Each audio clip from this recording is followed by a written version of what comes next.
This is the 2024 Jeep Compass Trailhawk, and it's a small crossover positioned between the smaller Renegade and the larger Grand Cherokee in Jeep's lineup.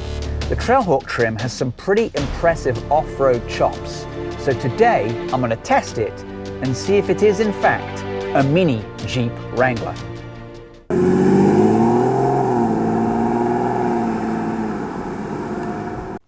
So what's new for 2024 on this Jeep Compass? Well, it's received a couple of updates, and they include, well, at the front you get a new treatment for the front grille. Also says Trailhawk here on this black section here on the hood. You get premium LED fog lights here, and then these are bifunctional projection LED headlights. So on the Trailhawk model, you get these 17-inch wheels on these new Falken Wildpeak tires. They're two 1565s all around. So at the back you get these new LED rear lights and a power tailgate, which is also foot operated, revealing about 27.2 cubic feet with the rear seats up. If you fold them down, you get almost 60 cubic feet of space. You also get this sort of luxury carpet on top of the regular cover, and inside you get a full-size spare because it is an off-road vehicle. So the Trailhawk comes equipped with Jeep's Active Drive Low 4x4 system and a 20:1 crawl ratio. It also has select terrain modes, which include auto. Pretty much for everyday driving, the system decides what it wants to do. You've got snow, you've got mud and sand, and you also have rock. Rock can only be activated if you're in four-wheel drive low. It also has a 30-degree approach angle, a 24-degree breakover angle, and a 34-degree departure angle. Additional off-road kit includes hill descent control. It can ford up to 19 inches of water and tow 2,000 pounds.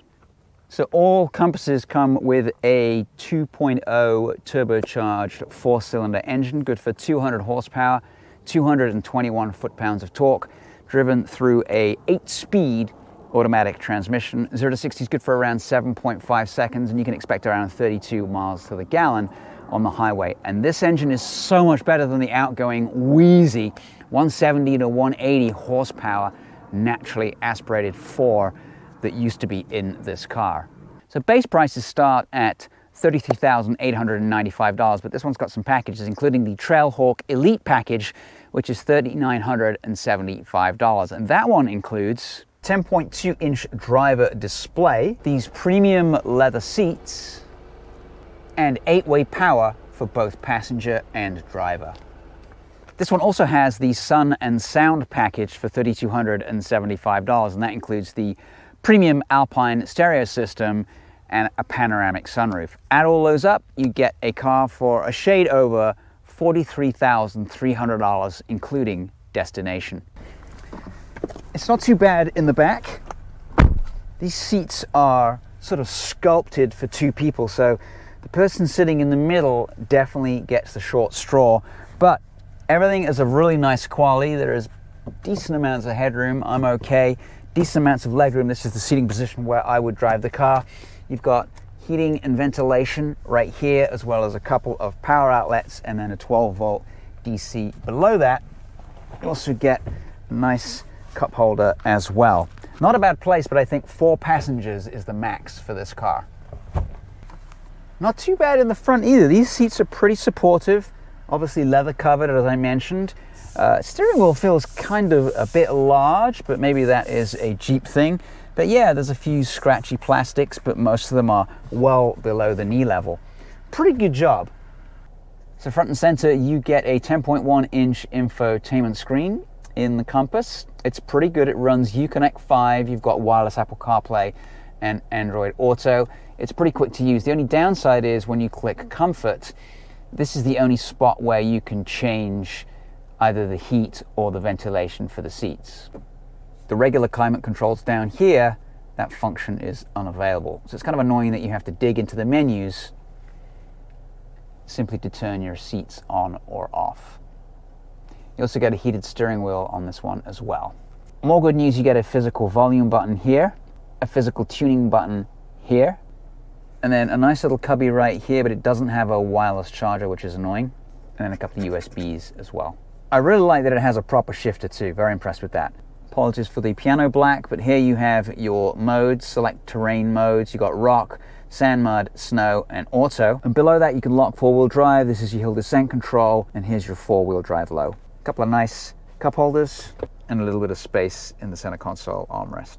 So built into that 10.2-inch screen ahead of the driver, you can configure it in a number of different ways. I have a basic configuration here. It gives me my RPMs, my odometer, and my miles per hour, fuel and temperature, and that's pretty much it. But press this button here and you can scroll through. We're averaging 16.3 miles to the gallon. We can have that. We can show your music preferences here, or your safety features, or you can scroll through the other way and see what your average fuel consumption is, how far you've gone, which mode you're in, and then when you toggle between snow, slippery conditions, and then you've got sand and mud, traction control gets turned off, and then of course there's rock, so put it in neutral, select four-wheel drive low, a few beeps, traction control turns off, four-wheel drive low air, and then you can toggle it to rock mode. Traction control off, low speed obstacles. We'll try that a little bit later on. All right, let's take it for a drive. Let's choose, we'll stay in four-wheel high, but we'll go into sand and mud for this bit, and then we might get a chance to use four-wheel drive low soon. All right, so traction control's off. Let's go. Pretty narrow through here.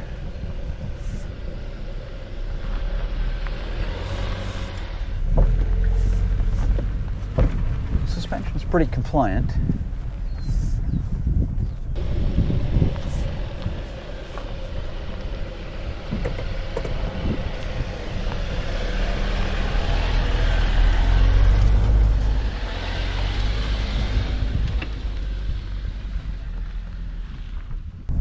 It's pretty nimble, I must say. So let's head out to some steeper stuff, more challenging. Let's see how it does. All right, so this is the first of 3 hills that we are going to attempt here. Now this one we had some trouble with the regular Compass on street tires. It did start slipping and sliding its wheels a little bit, and we got up eventually with a little bit of gas. So let's see how this Compass Trailhawk does. All right, so since the Compass had a problem last time, didn't have all the bells and whistles, so let's go ahead and put it in neutral, hit four-wheel drive low. We're there. Go for rock. It's rocky, it's sandy, whatever. And then four-wheel drive locks on. We're in low range. Let's see what happens.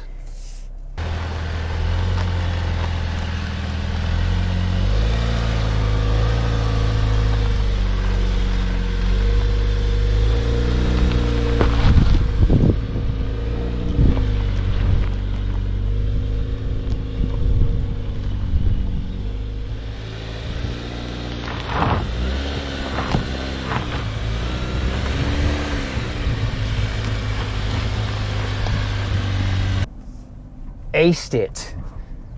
I honestly didn't expect anything less. So now we'll go down using hill descent control after we turn around. Sort of surged forward a little bit there, but whoa, a little bouncy. That was pretty impressive. Sort of lurched down there, but made it.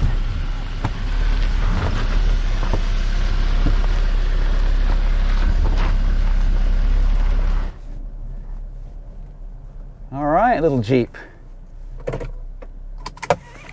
Challenge 1 completed. All right, back in auto for this little truck trail.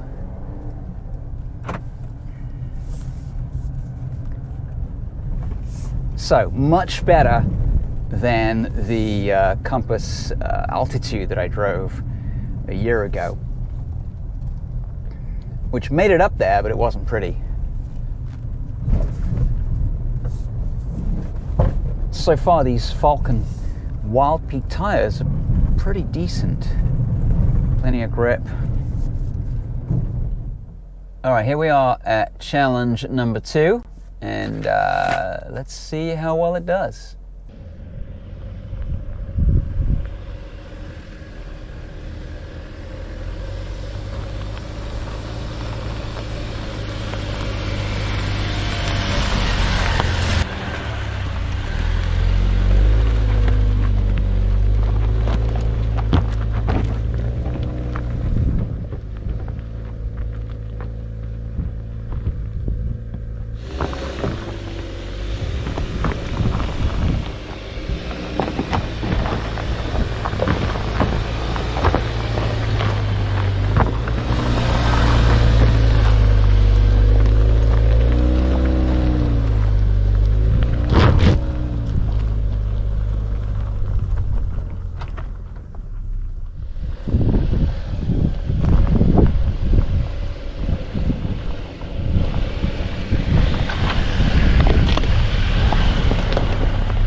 Let's continue on here. We do have one more test, which is the big hill. It's got some pretty big ruts in it, so we'll have to exercise some caution, but we'll definitely give it a go.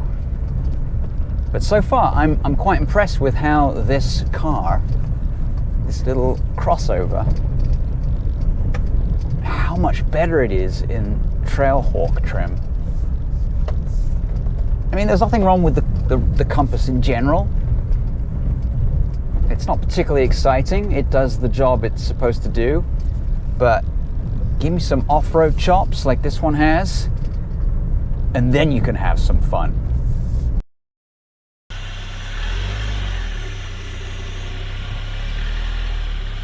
Turn this way. Slow. Slow. Slow. Keep going. You're good. You're good. This wheel's going to drop into the hole. There you go.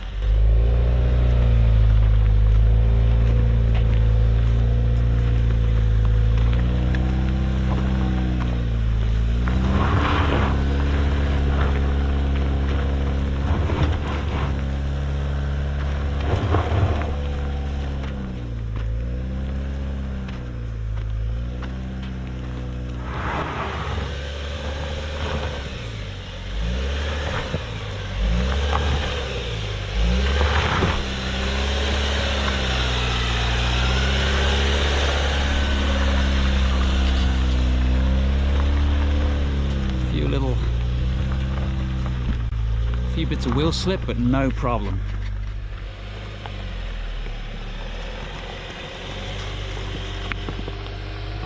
Slow, slow.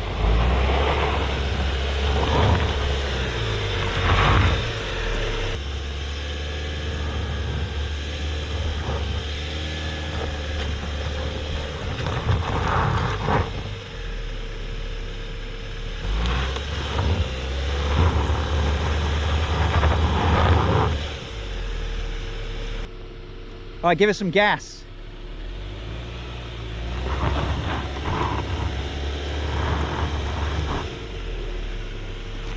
Now you got two wheels slipping.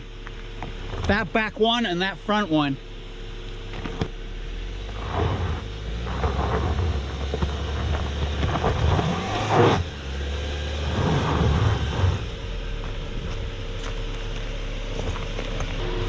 You got it in rock mode?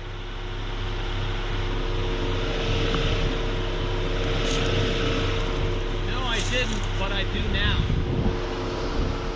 Okay. The driver error, he had it in the wrong mode, so let's try rock mode.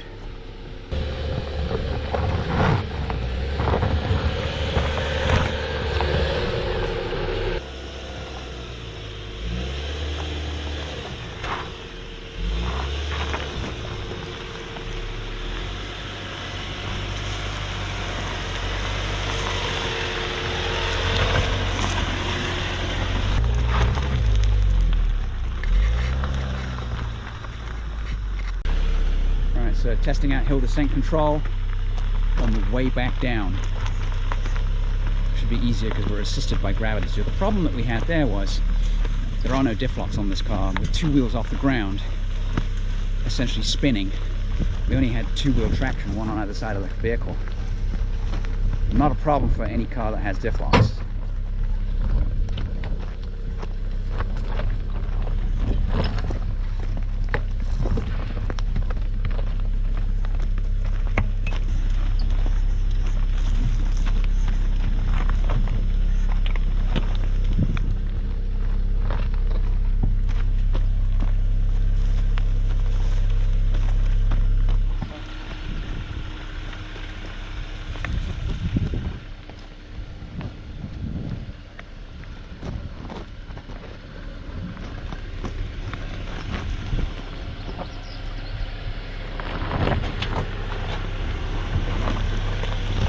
Nicely done.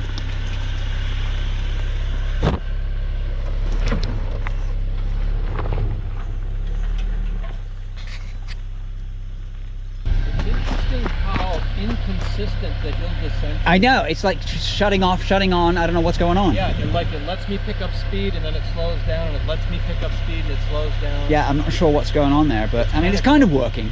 It does work. Yeah. All right, so your wheel's about to go into the big drop.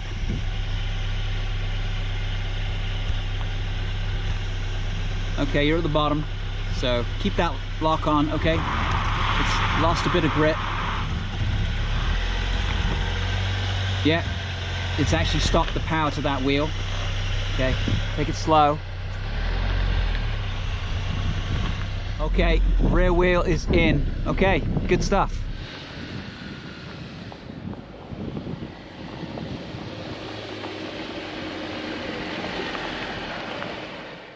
So what do we think? Well, the Jeep Compass Trailhawk is actually a pretty fun, decent car, and is only let down on road by its slightly vague steering. Off-road, it's kind of a beast. It did a really good job on our off-road course. Would I go as far as saying it's a mini Jeep Wrangler? Not quite, but it's a really fun little car to get off-road. Anyway, once again, thanks for watching. We appreciate it. Like, subscribe, and we'll catch you next time with another video.